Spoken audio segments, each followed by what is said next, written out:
Jadi kalau gini, Anda kalau bekerja, saya, Anda, kita bekerja, kan dapat gaji ya? Gaji.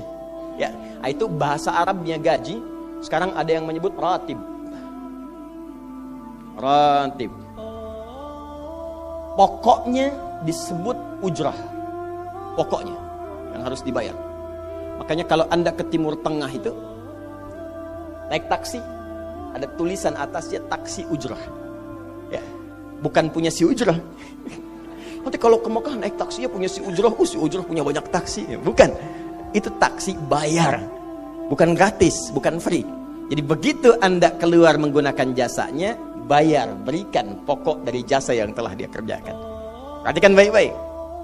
Teman-teman sekalian, ketika Anda bekerja dalam urusan dunia, Anda mendapatkan ujrah. Nih bayar 10 dinar, 10.000 rupiah, sekian.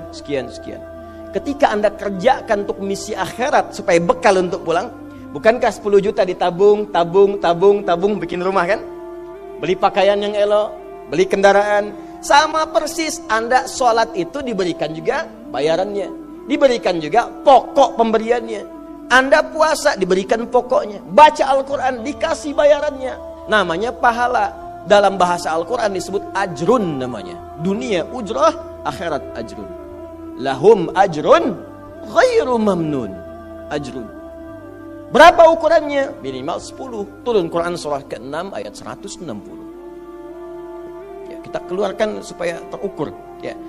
Setiap pekerjaan dunia menjadi nilai akhirat punya poin. Pekerjaannya disebut hasanah namanya. Ya. Amal solehnya disebut hasanah. Siapa yang mengerjakan di dunia pekerjaan punya nilai akhirat, amal soleh namanya hasanah. Setiap hasanah punya poin 10. Man jaa bil hasanati falahu asyru amthaliha. Siapa yang mengerjakan perbuatan di dunia dan punya nilai akhirat, bekerja dikerjakan karena Allah mencari yang halal. Tuliskan poinnya. Salat, tuliskan poinnya. Setiap pekerjaan 10. Hitungannya 1 keduanya 500 tahun, 2 ketiganya 500 tahun, 3 keempatnya 500 tahun. Jadi jangan menghitung 1, 2, 3 terlalu sedikit. Ya. Di hadis Muslim saya sering katakan ke masjid saja dapat 25 poin baru nyampe. Jarak 1 kedua 500 tahun. Jadi kalau ada yang tidak sholat dalam sehari, 1 kali sholat kehilangan 10 pahala kali 500 tahun. Dia kehilangan pahala 5.000 tahun. Ya, dosanya berapa? Nah, makanya sering kita bermohon begini, ya Allah, jadikan semua perbuatan duniaku punya nilai akhirat supaya ditampakkan di akhirat. Di hasanah dunia ini akan ditampakkan saat dihisab di akhirat. Makanya sering kita katakan, ya Al-Baqarah ayat 201, wa minhum may yaqulu rabbana atina fid dunya.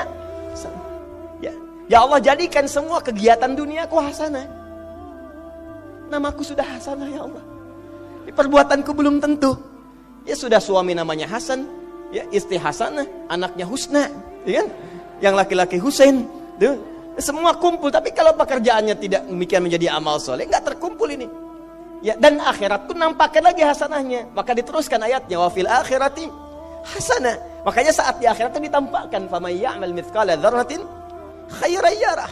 Ya, makanya kalau mau mithqal, yang khairan yarah. Jangan yang syarran yarah. Ya, pada yang baik-baik, miskol tahajud, miskol untuk baca Quran, ya, miskol untuk bisa tilawah, miskol untuk mengingatkan puasa sunnah, itu khairan yarah. Ya, miskol pada yang tidak bagus, tinggalkan, itu syarran yarah. Ini balik sini.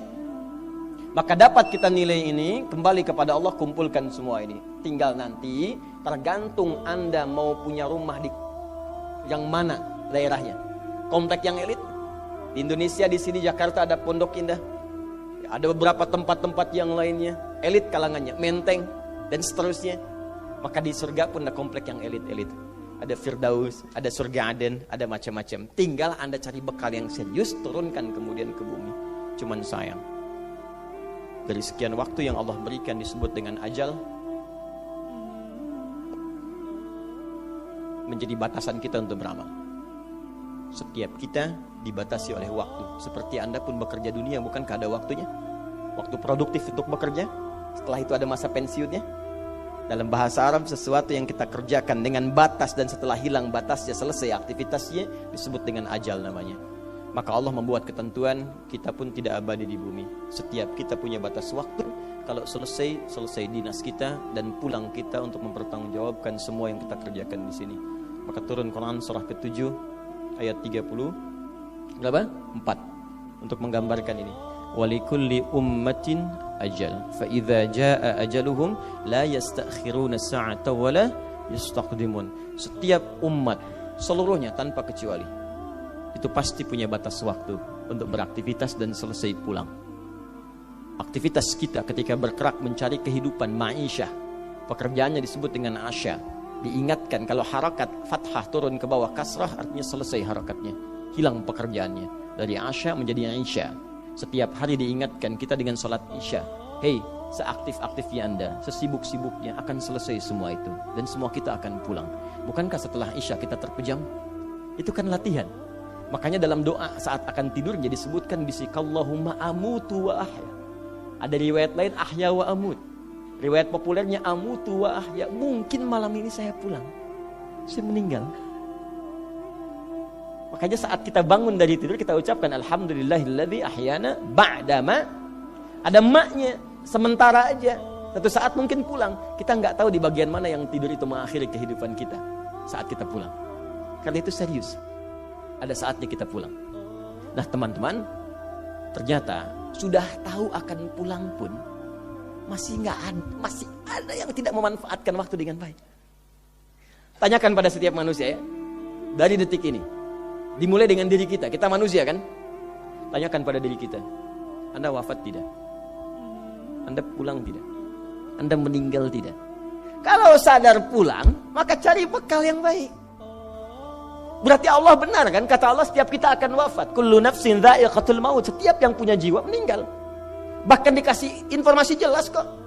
Yang bawa maut disebutkan namanya malakul maut. Quran surah 32 ayat ke-11. Qul yatawaffakum malakul mautil ladzi wukkila bikum. Disebutkan. Bayangkan ya, kurang jelas apa lagi? Disebutkan punya waktu namanya ajal, akan wafat disebutkan. Yang bawa wafat kematiannya disebutkan malaikatnya. Cara wafatnya disebutkan. Quran surah 89 ayat 27 sampai 30. Ya ayyatuhan nafsul mutmainnah, itu yang tenang, yang dahsyat dipukulin malaikat juga ada.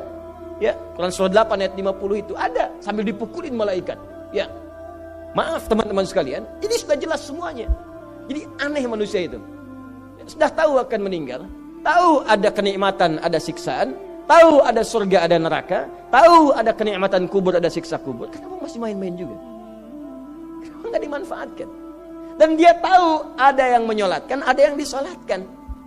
Apa nggak sempat terfikir ketika Anda wafat siapa yang menyolatkan? Bukankah yang paling indah yang menyolatkan orang yang selama ini kita rawat? Anak yang pernah dikandung, diberikan ASI, dirawat-rawat. Anda menyiapkan apa gitu? Kita menyiapkan apa? Sayang-sayang investasi keluar banyak ketika wafat gak bisa berlaku apapun. Bahkan ada yang sebelum wafat pun sudah dibuang dari keluarganya. Waliyadzubillah. Nah, sekarang dari sekian kegiatan aktivitas kita, berapa yang sudah punya nilai di mata Allah menjadi amal saleh? Sekarang kita ukur. Ya, sekarang kita ukur. Pelan-pelan sebentar ya. Ini rata-rata usia berapa tahun? Oh baik. 40 tahun ke atas ya. Ya. Walaupun atasnya mungkin agak banyak, atas gitu ya, bagian. Nggak apa-apa. Fokus sini ya. Edisi kali ini fokus saja. Biarkan saya yang datang, terangkan, tulis, hapus ya. Antum simak aja lah. Simak, tulis dengan baik, mau ketawa-ketawa sudah masuk surga alhamdulillah. Udah cukup dengan amin, lihat dulu. Ini saya sering sampaikan. Ini kita kasih batas standar di Al-Quran aja lah. 40 tahun misalnya.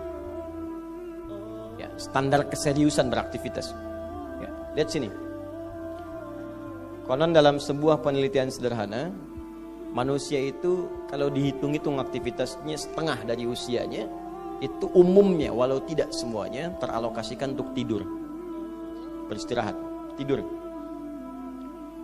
Dari mulai lahir, bayi kecil, tidur, dewasa beraktivitas, tidur siang, tidur malam, tidur macam-macam, tidur kecapean, tidur ngantuk, tidur lelah, tidur segala rupa, tidur. Setengah dari usia. Jadi kalau 40 tahun, tidurnya berapa tahun?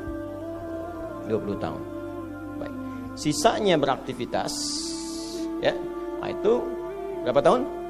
20 tahun. Jadi di sini kalau kita hitung, ya kalau beriman, alhamdulillah kita sholatnya, puasanya, baca Qurannya, tapi juga kerjanya, tertawanya, candanya, macam-macamnya 20 tahun. Dari 20 tahun ini, berapa yang jadi aktivitas ibadah? Yang jadi ibadah berapa? Ya, jangan terlalu pesimis, ya ambil 10 tahun misalnya. 10 tahun ibadah. Nah, jadi di sini adalah sholatnya, baca Qurannya, puasanya, dan sebagainya, sedekahnya, infaknya. Apakah semua ibadah itu langsung diterima? Belum tentu. Syaratnya ikhlas. Wa ma umiru illa liya'budullaha mukhlishina lahuddin. Quran surah 98 ayat 5. Pertanyaannya, dari ibadah yang kurang lebih 10 tahun ini, berapa tahun yang ikhlas? Ya, ambillah tengah-tengahnya 5 misalnya kan. 5 tahun. Ini yang ikhlas, insya Allah.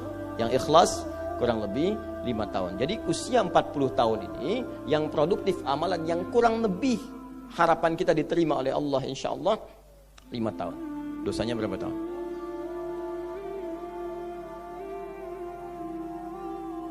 Dan masih bisa tertawa. Dan masih mengharap surga. Masih ingin ke surga Firdaus. Masih ingin mendapatkan segala hal yang istimewa. Sementara kita sadar, gini caranya begini. Coba ucapkan dengan kalimat yang lantang bahwa Anda tak punya dosa. Kalau tak mampu, berarti punya dosa. Ucapkan Anda sudah siap ke surga. Kalau tak mampu, amalnya masih kurang. Jadi kalau sudah merasa amal masih kurang, dosa banyak, terus masih main-main juga. Sudah tahu usia sudah di atas ini, ada yang 50, 60 tahu, waktunya sedikit. Yang kemarin-kemarin banyak yang sia-sia. Jadi kalau yang kemarin-kemarin kurang, masa sisanya masih dikurangi juga? Anda 40 tahun, 50 tahun, 60 tahun. Sekarang anak 4, 5 tahun, bahkan matanya buta, ada laki-laki, ada perempuan, sudah jadi penghafal Quran. 5 tahun hafal Quran. Belum baligh. Dan berharap punya bekal di hadapan Allah. Kemarin sahabat saya, Syekh Ali Jabir, ya, datang ke Bekasi. Cerita tentang Kaila, anak 5 tahun, mata buta. Murajaah hafalan Quran sehari 5-7 juz. Dikatakan oleh beliau, Kaila, apa enggak capek terlalu banyak? Kamu kan punya uzur di hadapan Allah. Allah Maha memahami keadaan kamu. Apa enggak lelah? Saya malu justru kepada Allah kalau kurang daripada itu. Anak 5 tahun mengulang hafalan Quran setiap hari 5-7 juz, dan malu kalau kurang di bawah itu sebagai bekal untuk menghadap Allah. Anda diberikan kesempatan sampai lebih daripada 50 tahun, lebih daripada 40 tahun, lebih daripada 20 tahun. Dan sampai kesempatan itu, sampai hari ini pun untuk baca pun belum punya waktu. Dan Anda mengharap surga, Anda siapa?